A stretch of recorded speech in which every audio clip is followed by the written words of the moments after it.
बिस्मिल्लाहिर्रहमानिर्रहीम। अब्बा, कंपनी ने मुझे ट्रेनिंग के लिए अमेरिका भेजा है। वहां से आकर आपका ऑपरेशन करवाऊंगा। बेटे ने बाप से उसके इलाज के पैसे और घर के कागजात ये कहकर लिए कि वहां सेट होने के लिए रकम चाहिए। कुछ माह के बाद खबर आई कि जहाज गिरने से बेटे का इंतकाल हो गया है। बूढ़ा बाप सदमे और गुर्बत की वजह से दरबदर हो गया और फुटपाथ पर बैठकर खैरात मांगने लगा। एक दिन एक आलीशान होटल के बाहर एक महंगी गाड़ी रुकी, जिसमें से एक खुशपोश नौजवान एक गैर मुल्की लड़की का हाथ थामे बाहर निकला। बाप ने करीब जाकर देखा तो उसकी रूह कांप उठी, क्योंकि वो उसका अपना शहर के सबसे महंगे होटल के बाहर छिछरती सर्दी में फुटपाथ पर बैठे उस बूढ़े की आंखों में वीरानी थी। वो शख्स जिसने अपनी जिंदगी की तमाम जमा पूंजी और अपने दिल के ऑपरेशन के पैसे अपने इकलौते बेटे के ख्वाबों के नजर कर दिए, आज उस बेटे की याद में सिसक रहा था। उसे बताया गया था कि उसका बेटा एक जहाज हादसे में मर चुका है, लेकिन कुदरत को कुछ और ही मंजूर था। उसी सर्द रात एक चमकती हुई गाड़ी से वो नौजवान उतरा, जिसे देखकर बूढ़े बाप की सांसें रुक गईं। बेटा जिंदा था, मगर उसके साथ खड़ी गैर मुल्की बीवी के सामने उसने बाप को पहचानने से इनकार कर दिया। ये कोई पागल भिखारी है। बेटे के इन अल्फाज ने बाप के जीते जी उसका जनाजा निकाल दिया।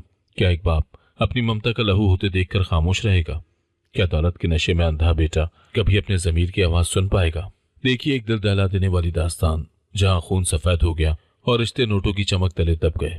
शहर के सबसे महंगे होटल की बुलंदोबाला इमारत से छनकर आती रोशनियों ने सड़क के सियाह एस्फाल्ट पर एक अजीब सा अक्स बना रखा था। दिसंबर की यकबख्ता हवा पत्ते की तरह कांपते हुए मेरे वजूद में सुइयों की तरह चुभ रही थी। मैंने अपनी बोसीदा और फटी हुई चादर को एक बार फिर बदन पर लपेटने की नाकाम कोशिश की, जिसके रेशे अब मेरा साथ छोड़ रहे थे।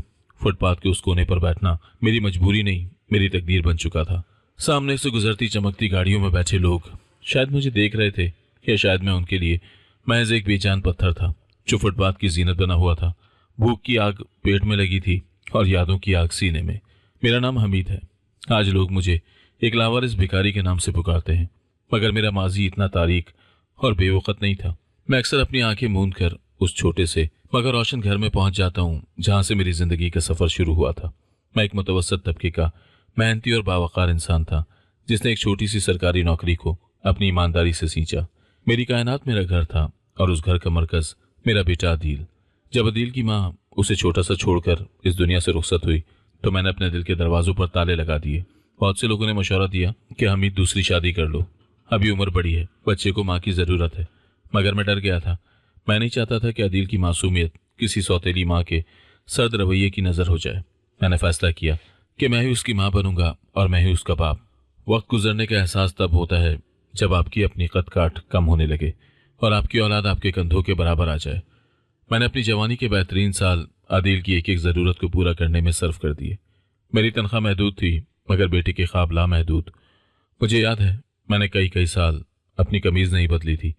जूतों के तले घिस जाते तो उन पर पैवन लगवा लेता, मगर अदील के स्कूल बैग से लेकर उसके ब्रांडेड जूतों तक मैंने कभी किसी चीज़ में कमी नहीं आने दी। वो जब मुस्कुराता था तो मुझे लगता था मेरी सारी थकन मिट गई है।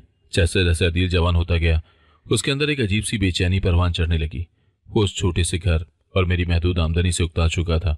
वो अक्सर खिड़की के पास बैठकर आसमान की तरफ देखता और कहता, अब्बा, इस मुल्क में कुछ नहीं रखा, यहाँ टैलेंट की कोई कदर नहीं। देखना एक दिन मैं बाहर जाऊंगा और अपनी किस्मत बदल दूंगा। मैं उसकी बातें सुनकर मुस्कुरा देता, मगर मेरे दिल में एक होल सा उठता कि अगर ये चला गया तो मेरा क्या होगा। वक्त की गर्दिश में मेरी हिम्मत जवाब देना शुरू कर गई। रिटायरमेंट के करीब पहुंचते ही मेरी सेहत बिगड़ने लगी। सीने में उठने वाला दर्द अब अक्सर मुझे बेहाल कर देता था। डॉक्टर ने तफसीली मुआयने के बाद बताया कि मेरे दिल के वॉल्व बंद हो रहे हैं और किसी भी वक्त बड़ा हादसा हो सकता है। हमीद साहब, आपको जल्द अज जल्द बाईपास ऑपरेशन करवाना होगा। डॉक्टर के अल्फाज किसी फैसले की तरह मेरे कानों में गूंजे। मैंने परेशान होने के बजाय अल्लाह का शुक्र अदा किया कि मेरे पास मेरी रिटायरमेंट की जमा पूंजी मौजूद है। ये वही पैसे थे जो मैंने उम्र भर की मुशक्कत से जमा किए थे, ताकि बुढ़ापे में किसी का मोहताज ना होना पड़े। मैंने वो पैसे एक एक करके अपनी अलमारी के खुफिया खाने में संभाल कर रखे थे, ये सोचकर कि ये मेरी जिंदगी की आखिरी उम्मीद है। अदील को मेरी बीमारी का इल्म था, मगर उसकी आंखों में उस वक्त अपनी जिंदगी के मंसूबों की चमक मेरी तकलीफ से ज्यादा नुमाया थी। वो अक्सर मेरे ऑपरेशन की बात सुनकर खामोश हो जाता, जैसे कुछ सोच रहा हो। दिन गुजरते जा रहे थे और मेरी हालत गिरती जा रही थी, मगर मुझे सुकून था कि मेरे पास इलाज के पैसे मौजूद हैं। मुझे क्या मालूम था कि जिंदगी जिस जगह पर मुझे ले जाने वाली है, वहां न घर रहेगा, न बेटा, और न ही वो जमा पूंजी जो मैंने अपनी सांसें खरीदने के लिए बचा कर रखी थी। आज यहाँ इस होटल के बाहर बैठे हुए जब मैं उन पुराने दिनों को याद करता हूँ तो मुझे अपनी सादगी पर हंसी आती है और तकदीर की बेरहमी पर रोना। हवा अब मजीद सर्द हो चुकी थी और होटल के अंदर से आने वाली महंगी खुशबुएं मेरे आसपास फैली गुर्बत का मजाक उड़ा रही थी। मेरा सफर अभी शुरू हुआ था, एक ऐसी ढलान की तरफ जहां से वापसी का कोई रास्ता न था और हफ्ते महीनों में ढल रहे थे। मेरी बीमारी अब महज एक खामोश दर्द नहीं रही थी, बल्कि एक बोझ बन गई थी जो हर सांस के साथ मेरे सीने पर सवार रहता। मैं अक्सर रातों को उठकर बैठ जाता और अंधेरे में अपनी अलमारी की तरफ देखता जहां मेरी जिंदगी की मोहलत यानी वो पैसे रखे थे। लेकिन अदील की बेचैनी भी अपनी इंतहा को छू रही थी। वो घर में होता तो खामोश रहता और जब बोलता तो सिर्फ अपनी महरूमियों का रोना रोता। एक शाम जब सूरज की आखिरी किरणें हमारे पुराने घर के आंगन से रुखसत हो रही थी, अदील घर में दाखिल हुआ। उसके चेहरे पर एक ऐसी चमक थी जो मैंने बरसों से नहीं देखी थी। वो सीधा मेरे पास आया और मेरे कदमों में बैठ गया। उसके हाथों में कुछ कागजात थे और आंखों में एक अजीब सा जोश। अब्बा, मुबारक हो, मेरी किस्मत खुल गई, उसने मेरा हाथ थामते हुए कहा। उसकी आवाज में ऐसी मिठास थी कि मैं अपनी तकलीफ भूल गया। उसने बताया कि उसकी कंपनी उसे ट्रेनिंग के लिए अमेरिका भेज रही है और ये उसके करियर का सबसे बड़ा मोड़ साबित हो सकता है। मेरी आंखों में खुशी के आंसू आ गए। मैंने उसे गले लगाया और ढेरों दुआएं दी, मगर अदील की बातों का रुख अभी बदलना बाकी था। उसने एक गहरी सांस ली और अपने लहजे को निहायत हमदर्दाना बनाते हुए कहा, लेकिन अब्बा एक मुश्किल है। कंपनी वाले टिकट और वीज़ा तो दे रहे हैं, मगर वहाँ के इब्तदाई अखराजात, रिहाइश और सेटल होने के लिए एक बड़ी रकम की ज़रूरत है। अगर मैंने ये मौका गंवा दिया तो मैं सारी ज़िंदगी उसी गुर्बत में सड़ता रहूँगा। मेरा दिल धक से रह गया। मैं जानता था कि वो किस तरफ इशारा कर रहा है। मेरे पास उस रकम का वाहिद जरिया वो पैसे थे जो मेरे ऑपरेशन के लिए रखे गए थे। मैं खामोश हो गया। एक तरफ मेरी ज़िंदगी थी और दूसरी तरफ मेरे बेटे का मुस्तकबिल। अदील ने मेरी खामोशी को भांप लिया और अपना आखिरी मोहरा चलाया। उसने मेरा हाथ अपने चेहरे पर रखे और रूहान सी आवाज़ में बोला, अब्बा, आप क्या सोच रहे हैं कि आपको अपने बेटे पर भरोसा नहीं है? यहाँ के डॉक्टर तो कसाई हैं। मैं वहाँ पहुँचते ही डॉलर्स में कमाऊंगा और सबसे पहले आपको वहीं बुलाऊंगा। अमेरिका के बेहतरीन अस्पताल में आपका बाईपास होगा, जहाँ कामयाबी की जमानत 100% है। ये सिर्फ चंद महीनों की बात है, फिर हमारी जिंदगी बदल जाएगी। आपका बेटा वहाँ एक बड़ा आदमी बनकर आपको तमाम सुख देगा। बाप का दिल तो होता ही मिट्टी का है, जिस पर औलाद अपनी मर्जी के नक्श बना सकती है। मैंने सोचा कि अगर मेरी चंद महीनों की तकलीफ अदील की पूरी जिंदगी संवार सकती है तो ये घाटे का सौदा नहीं है। मैंने कांपते हाथों से अलमारी खोली और वो तमाम पैसे जो मेरी उम्र भर की कमाई थे अदील के हवाले कर दिए। अदील की आंखों में जो चमक आई, मैंने उसे उस वक्त की कामयाबी समझा, मगर वो हवस की आग थी। अभी इस बात को चंद ही दिन गुजरे थे कि वो दोबारा मेरे पास आया। इस बार उसके चेहरे पर परेशानी का नकाब था। अब्बा, वो पैसे कम पड़ रहे हैं, वहाँ महंगाई बहुत है और शो मनी के लिए बैंक अकाउंट में खती रकम दिखानी होगी। आप ऐसा करें, इस घर के कागजात मुझे दे दें। मैं इन्हें गिरवी रखकर बैंक से लोन ले लूंगा और वहां से पहली तनख्वाह मिलते ही घर छुड़वा लूंगा। मेरा माथा ठनका।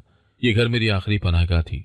मेरी बीवी की निशानियां इस दरो दीवार से वाबस्ता थी, मगर अदील के सुनहरे ख्वाबों ने मेरी अकल पर पर्दा डाल दिया था। उसने इतने वसूख से वादे किए कि मैं इनकार न कर सका। मैंने अपनी छत की चाबी भी उसके हाथ में दे दी। मुझे क्या मालूम था कि मेरा अपना बेटा मेरा सहारा बनने के बजाय मेरा कफन तैयार कर रहा है। अदील ने वो कागजात लिए और उसी दिन अपने एक दोस्त के साथ मिलकर सौदा कर डाला। उसने मुझे बताया तक नहीं कि उसने घर गिरवी नहीं रखा, बल्कि बेच दिया है और खरीदार से चंद माह की मोहलत ली है ताकि मैं उसके जाने के बाद कुछ अरसा वहां रह सकूं। मैं उसकी चालाकियों से बेखबर उसकी तैयारियों में मगन रहा। उसके लिए नए कपड़े खरीदे, उसकी पसंद के खाने बनवाए और उसे दुआओं के हिसार में रुखसत करने का इंतजार करने लगा। अलविदाई दिन करीब आ रहा था। मेरा दिल बोझल होता जा रहा था। एक तरफ बेटे की जुदाई का गम था और दूसरी तरफ ये उम्मीद कि जल्दी हमारे दुखों का मदावा हो जाएगा। अदील अक्सर फोन पर मसरूफ रहता और मुझसे नजरें चुराने लगा था, मगर मैंने उसे सफर की टेंशन समझकर नजरअंदाज कर दिया। वो रात मुझे आज भी याद है जब उसने अपना बैग पैक किया और सुबह सवेरे एयरपोर्ट के लिए निकलना था। मैंने पूरी रात मुसल्ले पर बैठकर उसकी कामयाबी की दुआएं की, जबकि वो कमरे में बैठकर शायद मेरी बर्बादी का नक्शा फाइनल कर रहा था। वक्त की बेरहम सुइयों ने हमें उस मोड़ पर ला खड़ा किया था जहां से वापसी नामुमकिन थी। मैंने अपने हाथों से अपनी बर्बादी के परवाने पर दस्तखत कर दिए थे और मुझे लग रहा था कि मैंने अपने बेटे को जिंदगी की उड़ान दे दी है। अदील के जाने की सुबह बड़ी बोझल थी। सर्द हवा के झोंके खिड़कियों से टकरा रहे थे, जैसे मुझे किसी आने वाले तूफान से बाखबर कर रहे हूं। मैंने अपनी गिरती हुई सेहत के बावजूद अपने हाथों से अदील का पसंदीदा नाश्ता तैयार किया। वो बहुत जल्दी में था, बार बार अपनी घड़ी देख रहा था और फोन पर किसी से दबी दबी आवाज में बात कर रहा था। मैंने सोचा कि शायद वो एयरपोर्ट पहुंचने की जल्दी में है, मगर उसकी आंखों में वो ममता का दुख नहीं था जो एक बेटी के चेहरे पर बाप से बिछड़ते वक्त होना चाहिए। हम एयरपोर्ट पहुंचे। लोगों का हुजूम था, हर तरफ जुदाई और मिलन के मनाजिर थे। मैंने लरसते हाथों से अदील के कंधे को छुआ। मेरा दिल भर आया था। बेटा, अपना ख्याल रखना, वहां पहुंचकर पहला फोन मुझे करना, मैं तुम्हारे फोन का इंतजार करूंगा। अदील ने मस्तूरी मुस्कुराहट के साथ मुझे गले लगाया। उसकी आगोश में वो तपिश नहीं थी जो कभी बचपन में हुआ करती थी।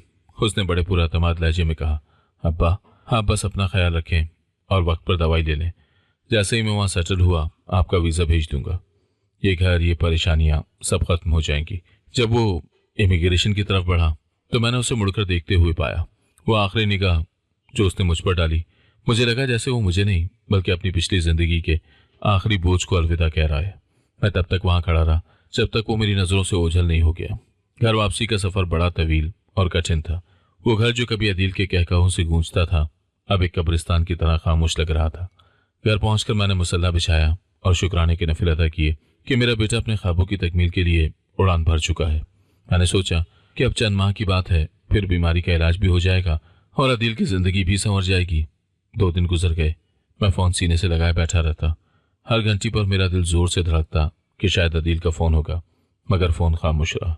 मैंने खुद को तसल्ली दी कि शायद वो तवील सफर की थकान से सो गया होगा, वहां पहुंचकर सिम कार्ड और दीगर इंतजामात में मसरूफ होगा। तीसरे दिन की दोपहर थी। मैंने कमरे की सफाई करते हुए टीवी ऑन किया। खबरों का बुलेटिन चल रहा था और न्यूज एंकर की आवाज किसी धमाके की तरह मेरे कानों से टकराई। इंतहाई अफसोसनाक खबर। PIA की परवाज जो अमेरिका के लिए रवाना हुई थी, तकनीकी खराबी के बायस समंदर में गिरकर तबाह हो गई है। इब्तदाई इत्तलात के मुताबिक जहाज में सवार तमाम 250 मुसाफिर हलाक हो चुके हैं। मेरे हाथ से झाड़ू गिर गया और कमरे की दीवारें चकराने लगी।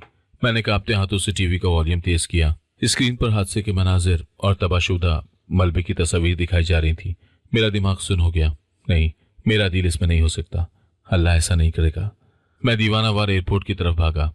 मेरी सांसें उखड़ रही थी। सीने में वही पुराना दर्द शिद्दत से लहरें ले रहा था, मगर मैं अपनी जान की परवाह किए बगैर एयरलाइन के दफ्तर पहुंचा। वहां को आराम मचा हुआ था। लोग अपने प्यारों की लिस्टें देखकर दाढ़े मार मार कर रो रहे थे।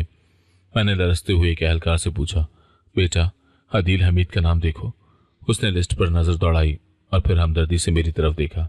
जी बाबा, अदील साहब इसी फ्लाइट में सवार थे। ये सुनते ही जैसे कायनात की तमाम रोशनियां गुल हो गई। मैं वहीं जमीन पर गिर पड़ा।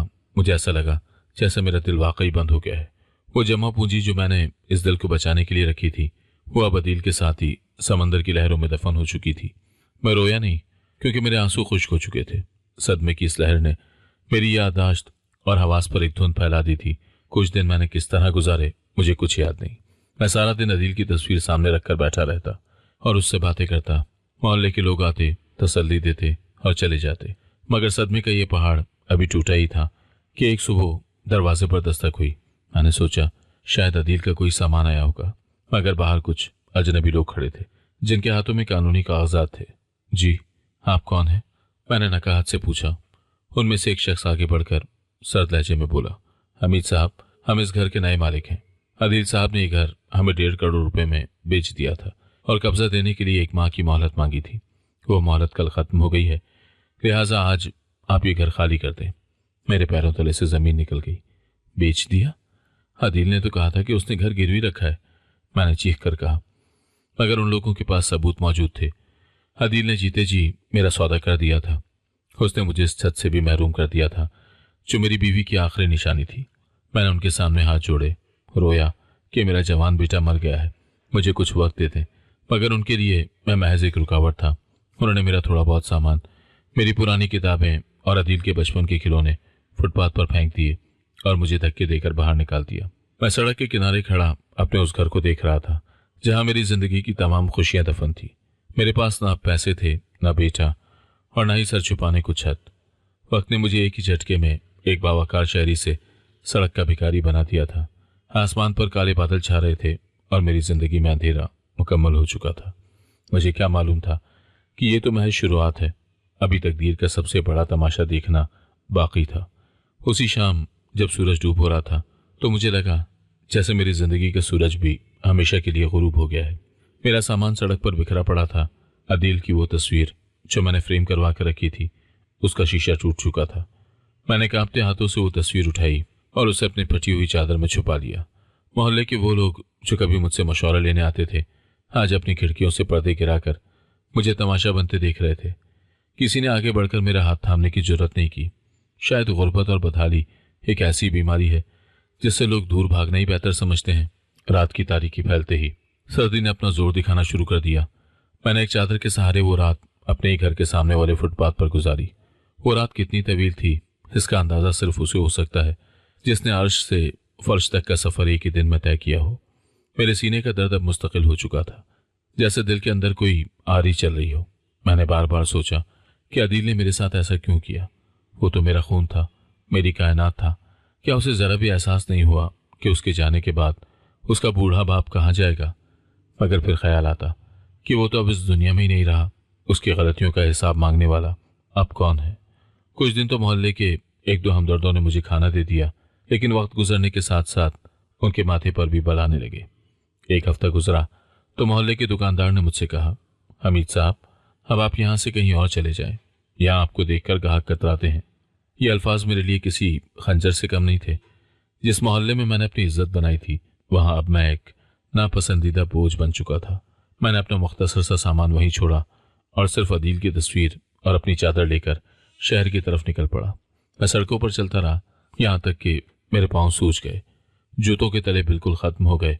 भूख की शिद्दत जब नाकाबिले बर्दाश्त हो जाती तो मैं किसी होटल के बाहर खड़ा हो जाता। शुरू में मेरी गैरत ने मुझे हाथ फैलाने से रोका। मैं घंटों खड़ा रहता, मगर जब नकाहत से आंखों के सामने अंधेरा छाने लगता तो मैंने पहली बार किसी के सामने हाथ फैलाया। अल्लाह के नाम पर कुछ दे दो बेटा। वो अल्फाज मेरे हलक में फंस गए थे। वो हाथ जो कभी फायले पकड़ते थे, आज 1 रुपए के सिक्के के लिए लरस रहे थे। किसी ने झड़क दिया, किसी ने धुतकार दिया और किसी ने तरस खाकर एक सूखी रोटी मेरे हाथ पर रख दी। इसी तरह दिन महीनों में बदलने लगे। वक्त के साथ साथ मेरा हुलिया बदल गया। मेरे बाल बढ़ गए, चेहरे पर गर्दो गुबार की तहें जम गईं और मेरा साफ सुथरे कपड़े चीथड़े बन गए। अब कोई नहीं कह सकता था कि ये वही हमीद साहब हैं जो कभी इस्त्रीशुदा कमीज पहनकर दफ्तर जाया करते थे। बीमारी ने मेरे वजूद को अंदर से खोखला कर दिया था। मैं अक्सर किसी पार्क के कोने में पड़ा रहता और अदील को याद करके रोता। मैं उसे बद्दुआ नहीं देता था, बल्कि अल्लाह से उसकी मग़फ़िरत की दुआ करता था। मैं समझता था कि वो बेचारा तो मौत की आगोश में जा चुका है। उसने जो भी किया, शायद वो हालात की मजबूरी थी। मेरा दिल अभी भी बाप का दिल था, जो औलाद की बड़ी से बड़ी खता को भी माफ कर देता है। एक रात जब मैं एक बस स्टॉप के बेंच पर लेटा था, मुझे शदीद दौरा पड़ा। ऐसा लगा जैसे कोई मेरे दिल को मुट्ठी में दबा रहा है। मैंने चाहा कि किसी को पुकारूं, मगर आवाज़ हलक में दम तोड़ गई। मैंने सोचा कि बस अब सफ़र ख़त्म हुआ, शायद अब मैं अदील से मिलने वाला हूँ। मगर शायद मेरी तकदीर में अभी कुछ और अज़ियतें लिखी थी। सुबह जब मेरी आँख खुली तो मैंने खुद को एक सरकारी अस्पताल के ठंडे फर्श पर पाया, जहाँ लावारिस मरीजों को फेंक दिया जाता है। वहाँ कोई मेरा पुरसाने हाल नहीं था। डॉक्टर्स आते, लिस्ट देखते और आगे बढ़ जाते। मैंने वहाँ कई दिन गुजारे, यहाँ तक कि थोड़ी सी हिम्मत पाकर मैं दोबारा सड़कों पर आ गया। अब मेरी कोई मंजिल नहीं थी। मैं शहर के एक कोने से दूसरे कोने तक आवारागर्दी करता। कभी किसी मस्जिद के बाहर बैठ जाता तो कभी किसी लंगर खाने की लाइन में लग जाता। मेरी याददाश्त भी अब मेरा साथ छोड़ने लगी थी। मैं अक्सर अपना नाम तक भूल जाता, मगर अदील का चेहरा मेरे जहन के पर्दे पर नक्श था। वो मुस्कुराहट, वो बातें और वो आखिरी अलविदा। वक्त गुजरता गया और मैं इस हाल को पहुंच गया जहां इंसान और जानवर में फ़र्क ख़त्म हो जाता है। मैं कूड़ेदानों से रिस्क तलाश करने लगा और फुटपाथों को अपनी सेज बना लिया। लोग मुझे देखकर रास्ता बदल लेते। माएँ अपने बच्चों को हाथ पकड़कर मुझसे दूर हो जाती कि कहीं ये पागल उन्हें नुकसान न पहुंचा दे। मैं पागल नहीं था, मैं तो सिर्फ एक हारा हुआ बाप था जिसे उसकी अपनी ही औलाद ने जिंदा दरगूर कर दिया था। इसी तरह ठोकरें खाते हुए एक दिन मैं उस बड़े और महंगे होटल के बाहर जा पहुंचा जहां से मेरी जिंदगी का एक नया और आखिरी बाब शुरू होना था। वो होटल जहां शहर के उमरा अपनी दौलत की नुमाइश करने आते थे। मैं वहां एक कोने में बैठ गया, ये सोचे बगैर कि आज की रात मेरी जिंदगी का सबसे बड़ा सच मेरे सामने लाने वाली है। वक्त अब मेरे लिए महज एक हिंसा बनकर रह गया था। मुझे याद नहीं कि कितने महीने या कितने साल बीत चुके थे, क्योंकि फुटपाथ पर रहने वाले के लिए सुबह और शाम का फर्क सिर्फ सूरज की तपिश और रात की सर्दी से होता है। मेरा जिस्म अब हड्डियों का ढांचा बन चुका था और वो चादर जो कभी मेरी बीवी ने बड़े चाव से खरीदी थी, अब पैवंद दर पैवंद होकर महज एक चीथड़ा रह गई थी। मेरी दाढ़ी बढ़कर सीने तक आ गई थी और आंखों के गिर्द स्याह हल्के मेरी अंदरूनी वीरानी का पता देते थे। उस होटल के बाहर बैठना मेरा रोज का मामूल बन गया था।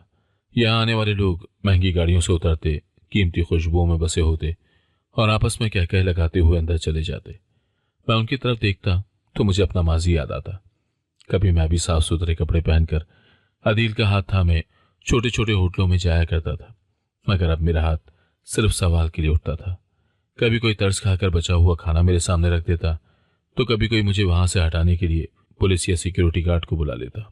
मेरी बीमारी अब एक ऐसी सतह पर पहुंच चुकी थी जहां हर सांस एक जंग थी। सीने का दर्द अब मेरे वजूद का हिस्सा बन चुका था। मैं अक्सर रातों को दर्द की शिद्दत से कराता तो आसपास सोए हुए दूसरे भिखारी मुझे डांट देते, ओए बुढ़े सोने दे, यहाँ शोर ना मचा। मैं खामोश हो जाता और अपनी कमीज के अंदर छुपाई हुई अदील की वो मैली कुचैली तस्वीर निकाल कर देखने लगता। वो तस्वीर अब जगह जगह से फट चुकी थी, मगर मेरे लिए ये दुनिया का सबसे कीमती असासा था। अदील बेटा, तुम वहां सुकून से होगे ना? मैं अक्सर तस्वीर से बातें करता। देखो, मैंने तुम्हारे लिए कितने नफिल पढ़े हैं। अल्लाह तुम्हें जन्नत में बुलंद मकाम दे। तुमने जो किया मैंने उसे माफ कर दिया था। बाप कभी अपनी औलाद से नाराज नहीं होता। मेरी यादाश्त अब धुंधला रही थी। मैं अक्सर भूल जाता कि अदील ने मुझे धोखा दिया था। मुझे सिर्फ इतना याद रहता कि वो मेरा बेटा था और अब वो इस दुनिया में नहीं रहा। उस रात सर्दी ने सारे रिकॉर्ड तोड़ दिए थे, बादल छाए हुए थे और यखबस्ता हवाओं ने हड्डियों तक को मुंजमद कर दिया था। मैं होटल की दीवार से लगकर बैठा खुद को सुकेड़ने की कोशिश कर रहा था। भूख से पेट में मरोड़ उठ रहे थे, मगर आज किसी ने कुछ नहीं दिया था। होटल के अंदर से मौसीकी की हल्की सी आवाजें आ रही थी और रोशनियां धुंध में लरस रही थी। मैंने अपनी आंखें मूंद ली और सोचा कि शायद आज मेरी जिंदगी की आखिरी रात है। मैंने कलमा पढ़ा और अल्लाह से दुआ की कि वो मुझे इस अजाब से निजात दे दे। अचानक बारिश शुरू हो गई। शुरू में हल्की फुहार थी, मगर जल्द ही वो तेज बारिश में बदल गई। मैं भीगने लगा। मेरी चादर गीली होकर भारी हो गई और सर्दी की लहर मेरे जिस्म में बिजली की तरह दौड़ गई। मैं कांप रहा था, मेरे दांत बज रहे थे। उसी लम्हे एक स्याह रंगत की चमकती हुई लैंड क्रूजर गाड़ी होटल के पोर्च में आकर रुकी। ड्राइवर तेजी से बाहर निकला और छतरी तान कर पिछला दरवाजा खोला। मेरी नजरें बेख्तियार उस गाड़ी की तरफ उठी। मैंने सोचा शायद कोई बड़ा आदमी होगा और इस बारिश के मौसम में मुझे कुछ दे देगा ताकि मैं कम से कम एक वक्त का गर्म खाना खा सकूं। गाड़ी से एक नौजवान बाहर निकला। उसने स्याह रंग का महंगा सूट पहन रखा था और उसके बाल नफासत से बने हुए थे। उसके साथ एक गैर मुल्की खातून थी जिसने सुनहरी रंग का लिबास पहना हुआ था और वो बहुत खुश नजर आ रही थी। वो नौजवान हंस रहा था। उसकी हंसी की आवाज बारिश के शोर में भी साफ सुनाई दे रही थी। वो आवाज मेरे कानों में किसी जानी पहचानी धुन की तरह गूंजी। मेरे दिल की धड़कन अचानक तेज हो गई। मैंने अपनी धुंधली आंखों को साफ किया और गौर से उसके चेहरे को देखा। वो चेहरा जो होटल की पीली रोशनियों में चमक रहा था। मेरी सांसें हलक में फंस गई। मेरे हाथ पैर ठंडे पड़ गए। वो नक्श, वो माथा, वो हंसने का अंदाज, ये कोई वहम नहीं था, ये कोई ख्वाब नहीं था। ये वही चेहरा था जिसे मैंने बरसों अपनी गोद में खिलाया था। ये वही वजूद था जिसके मरने की खबर सुनकर मैंने अपनी बीनाई तक रो रो कर कमजोर कर ली थी। मेरे मुंह से एक नहीव सी आवाज निकली, मेरा बेटा जो समंदर की लहरों में दफन हो चुका था, जो मेरे घर के कागजात और मेरे इलाज के पैसे लेकर मर गया था, वो आज मेरे सामने जिंदा सलामत खड़ा था। वो मरा नहीं था, वो तो जी रहा था। एक ऐसी जिंदगी जिसमें उसका बाप शामिल नहीं था। एक ऐसी दुनिया जिसकी बुनियाद उसने मेरे खून और पसीने पर रखी थी। मैंने लरसते हुए हाथों से जमीन का सहारा लिया और खड़ा होने की कोशिश की। मेरे जिस्म में जैसे अचानक बिजली भर गई थी।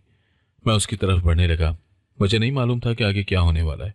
मुझे तो बस ये यकीन करना था कि क्या वाकई मेरा बेटा जिंदा है। बारिश की बूंदें मेरे चेहरे पर गिर रही थी, मगर मुझे अपना सर्दी का एहसास था, न अपनी बीमारी का। मेरे सामने मेरा बेटा था। मैंने अपनी कमजोर टांगों को बड़ी मुश्किल से हरकत दी और घिसटता हुआ उसकी तरफ बढ़ा। हर कदम पर मेरा दिल जोर से धड़क रहा था। क्या ये वाकई अदील है या मेरी भूख और तन्हाई ने मिलकर कोई नया शराब तख्लीक कर दिया है? मगर वो आवाज, वो हंसने का मखसूस अंदाज, वो सब वही था जो मेरे हाफजे की दीवारों पर नक्श था। वो नौजवान अपनी गैर मुल्की बीवी का हाथ थामे होटल की सीढ़ियों की तरफ बढ़ रहा था।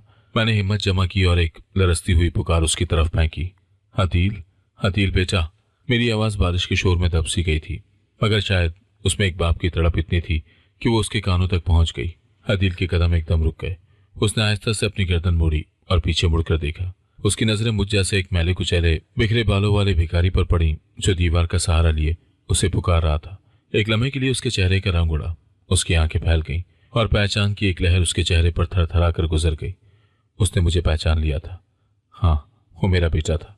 वो अपने बाप को कैसे न पहचानता, लेकिन उस पहचान के साथ ही उसके चेहरे पर ममता या खुशी के बजाय एक वहशतनाक खौफ छा गया।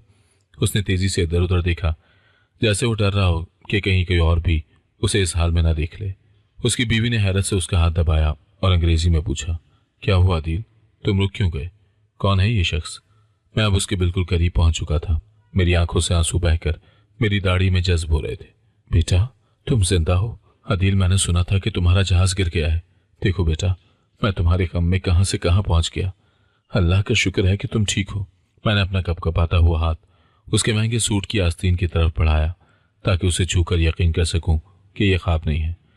जैसे ही मेरा मैला हाथ उसके साफ सुथरे लिबास के करीब पहुंचा, आदिल ने नफरत और वहशत से अपना हाथ पीछे खींच लिया। उसके चेहरे पर अब वो बेटा नहीं था जिसकी मैंने परवरिश की थी, बल्कि एक अजनबी मक्कार था जो अपनी नई दुनिया को बचाने की कोशिश कर रहा था। उसने अपनी बीवी की तरफ देखकर मसनूई कहका लगाया और अंग्रेजी में बेरुखी से बोला, I don't know this man, he is just some crazy beggar, they do this all the time for money. यानी कि मैं उस आदमी को नहीं जानता, ये कोई पागल भिखारी है। ये लोग पैसों के लिए अक्सर ऐसे ही नाटक करते हैं। ये अल्फाज मेरे कानों में पिघले हुए शीशे की तरह उतरे। मेरा सर चकरा गया। पागल भिखारी? मैंने उसकी आंखों में देखा। वहां मेरे लिए कोई जगह नहीं थी। वहां सिर्फ एक ताजिर की नजर थी जो अपने माजी के गवाह को मिटाना चाहता था। आदिल ने गुस्से से मेरी तरफ देखा और दबी हुई आवाज में उर्दू में बड़बड़ाया, पीछे हटो, तमाशा मत बनाओ यहाँ। मेरी जबान कंग हो गई। वो शख्स जिसके लिए मैंने अपनी जिंदगी की आखिरी सांसों का सौदा किया, जिसके लिए मैंने अपना घर, अपनी इज्जत और अपनी सेहत कुर्बान कर दी, वो आज अपनी खूबसूरत बीवी और आलीशान जिंदगी के सामने मुझे एक पागल भिखारी करार देकर अपनी पहचान छुपा रहा था। मुझे फौरन समझ आ गई कि वो जहाज का हादसा, वो मौत की खबर, वो सब एक मुनज़्ज़म मंसूबा था। उसने जानबूझकर वो जहाज छोड़ा होगा या अपना नाम लिस्ट में डलवाया होगा ताकि वो हमेशा के लिए इस मुल्क और मुझसे जान छुड़ाकर एक नई जिंदगी शुरू कर सके। वो अपनी बीवी को होटल के अंदर धकेलने लगा, मगर मैं वहीं बुत बना खड़ा उसे देख रहा था। मेरी आंखों के सामने उसका बचपन, उसकी तालीम, वो ब्रांडेड जूते और वो कुर्बानियां घूम गईं जो मैंने उसके लिए दी थी। क्या औलाद इतनी बेहिस हो सकती है? क्या खून इतना सफेद हो जाता है कि वो अपने बाप की हड्डियों पर अपनी खुशियों का महल तामीर कर ले? आदिल ने अपनी जेब से पर्स निकाला और उसमें से चंद बड़े नोट निकालकर मेरी तरफ फेंके। उसकी आंखों में इल्तिजा नहीं बल्कि एक हुक्म था, ये पैसे लो और यहाँ से दफा हो जाओ। मैंने उन नोटों को गिरते हुए देखा जो बारिश के पानी में भीग कर सड़क पर फैल रहे थे। ये वही कागज के टुकड़े थे जिनके लिए उसने मेरा कत्ल किया था। होटल के आलीशान पोर्च में नस्ब पीली रोशनियां अब मुझे जलाती हुई महसूस हो रही थी। बारिश की शिद्दत में इजाफा हो गया था और पानी की बूंदें उन नोटों पर गिर रही थी जो आदिल ने मेरी तरफ उछाले थे। वो नोट जो शायद हजारों के थे, मगर मेरी नजर में उनकी कीमत उस रत्ती से भी कम थी जो कूड़ेदानों में पड़ी होती है। मैंने एक नजर उन नोटों पर डाली और फिर अपनी गर्दन उठाकर आदिल के चेहरे को देखा। वो अब भी अपनी बीवी का हाथ थामे उसे अंदर ले जाने की कोशिश कर रहा था, मगर उसकी आंखों का खौफ बता रहा था कि वो अंदर से लरज रहा है। मेरी आंखों से बहने वाले आंसू अब थम चुके थे। जब दुख हद से गुजर जाए तो इंसान रोना भूल जाता है। मुझे उस लम्हे अपनी बीमारी का वो शदीद दर्द भी महसूस नहीं हो रहा था जिसने बरसों से मेरे सीने में डेरे डाल रखे थे। मेरा दिल, जिसके ऑपरेशन के लिए मैंने वो जमा पूंजी रखी थी जो आदिल ले उड़ा था, अब एक अजब सुकून की हालत में था। ये वो सुकून था जो सब कुछ खो देने के बाद इंसान को नसीब होता है। आदिल ने जब देखा कि मैं साकत खड़ा उसे देख रहा हूं तो वो गुस्से और झुंझुलाहट में दोबारा मेरी तरफ मुड़ा। उसने अपनी बीवी से कुछ कहा और तेज कदमों से मेरे करीब आया। उसकी आवाज में वही करख्तगी थी जो किसी अजनबी के लिए होती है। तुम सुनते क्यों नहीं? ये पैसे उठाओ और यहां से दफा हो जाओ। अगर दोबारा मेरे पीछे आए तो मैं पुलिस को फोन कर दूंगा। मेरी जिंदगी खराब करने की कोशिश मत करो। मैंने एक तवील सांस ली जो शायद मेरी जिंदगी की सबसे भारी सांस थी। मैंने अपने लरसते हुए हाथ पीछे खींच लिए और अपनी वो बोसीदा चादर ठीक की जो अब मुकम्मल भीग चुकी थी। मैंने अपनी आवाज को जितना हो सका मजबूत बनाया और आदिल की आंखों में आंखें डालकर कहा, आदिल, ये पैसे अपने पास ही रखो, शायद तुम्हें इनकी मुझसे ज्यादा जरूरत है। आदिल की आंखों में हैरत की एक लहर दौड़ी। उसे शायद तवक्को थी कि मैं गिड़गिड़ाऊंगा, उसका पांव पकड़ूंगा या उससे रहम की भीख मांगूंगा, मगर मैंने जारी रखा। मैं तो बरसों से एक कब्र पर फातिहा पढ़ रहा था, ये समझ कर कि मेरा बेटा मर गया है।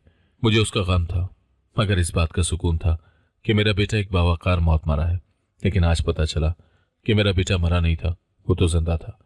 उसने अपने बाप को जिंदा दफन करने का सौदा किया था। अदील का चेहरा गुस्से से सुर्ख हो गया, मगर वो कुछ बोल ना सका क्योंकि उसकी बीवी उसे सवालिया नजरों से देख रही थी। मैंने नोटों की तरफ इशारा किया जो अब पानी में भीगकर सड़क से चिपक गए थे। इन कागज के टुकड़ों के लिए तुमने अपने बाप के घर की छत छीनी, उसकी सांसों का सौदा किया और अपनी मौत का झूठा ड्रामा रचाया। बेटा, तुमने अपनी दुनिया तो बसा ली, मगर अपना जमीर कहाँ दफन किया? वो खामोश खड़ा रहा।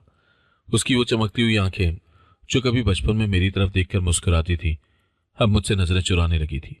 मैंने एक कदम पीछे हटाया और होटल की उस आलीशान इमारत की तरफ देखा जो मेरी नजर में अब एक मकतल से ज्यादा कुछ नहीं थी। आज मेरा बेटा वाकई मर गया है। अदील, वो अदील जिसकी मैंने परवरिश की थी, वो हादसे में नहीं बल्कि आज तुम्हारी इस बेहिसी में हलाक हो गया है। ये जो सामने खड़ा है ये तो कोई सौदागर है जिसे अपने बाप की पहचान से शर्म आती है। जाओ अपनी इस रंगीन दुनिया में जियो, मगर याद रखना, जिस घर की बुनियाद बाप की आहों पर रखी जाए वो कभी पायदार नहीं होता। ये कहकर मैंने मुड़कर देखा भी नहीं। मैंने वो पैसे वहीं छोड़ दिए और बारिश के इस तूफान में फुटपाथ की उस तारीकी की तरफ चल पड़ा जहां से मैं आया था। पीछे अदील एक बुत की तरह खड़ा था। उसके हाथ में अभी भी कुछ नोट दबे हुए थे और उसकी गैर मुल्की बीवी उसे कंधे से झिझोड़कर कुछ पूछ रही थी, मगर उसके पास कोई जवाब नहीं था। उसके जमीर पर वो मोहर लग चुकी थी जिसे अब दुनिया की कोई दौलत नहीं मिटा सकती थी।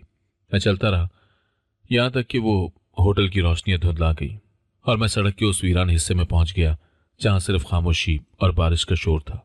मेरे सीने में अब एक मीठा मीठा सा दर्द उठ रहा था, ऐसा दर्द जैसे कोई बरसों पुराना बोझ उतर गया हो। मैंने सड़क के किनारे एक बंद दुकान के थड़े पर बैठने का फैसला किया। मेरा जिस्म अब मेरा साथ छोड़ रहा था। मैंने अपनी चादर में हाथ डालकर अदील की वो मैली तस्वीर निकाली और उसे एक आखिरी बार देखा। अब उस तस्वीर में वो बेटा नहीं था बल्कि एक धोखा था। मैंने वो तस्वीर वहीं बारिश में छोड़ दी। आसमान से गिरती बूंदें अब मुझे मीठी लग रही थी। मुझे ऐसा महसूस हुआ जैसे मेरी रूह हल्की हो रही है।